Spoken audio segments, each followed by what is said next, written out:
So, what was the average attendance of the WNBA games again? It was 7,700 last year. 7,700. Okay, and you guys said this whole time that all of this was supposed to help Dell gain exposure.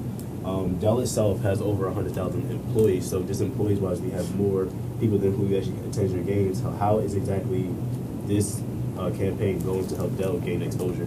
Well, the example I gave, so yeah, 7,700 people per game, but then I did some math, so we found that there's 204 games in the WNBA regular season.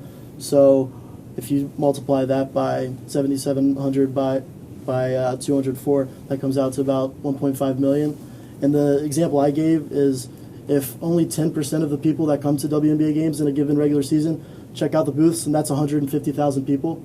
And I mean, you can assume, 10% is very low. It's like if I don't want to just be narrow-minded, but if I'm going into a WNBA game and I see like a Dell booth where you can just easily pick up a product, that's probably going to intrigue me. So 10 is like setting the bar very low, and we expect that a much higher percentage could go. So say it's 50% of people that go to these games check out these booths, and I guess that's like around 75 or 750,000 people. So we set the bar really low for ourselves, but when saying 10%, but that was just to kind of give an example, because if it is only 10%, it's still a pretty substantial amount of people. You said you have 480,000 people on average watching my finals on TV, yet I don't get any signage. So everybody who's watching those games, they don't know I'm a sponsor because I have no signs. Why not?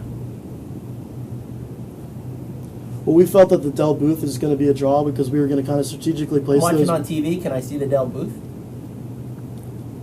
No, not necessarily, but our plan was to kind of have the Dell highlight cam incorporated into the broadcast.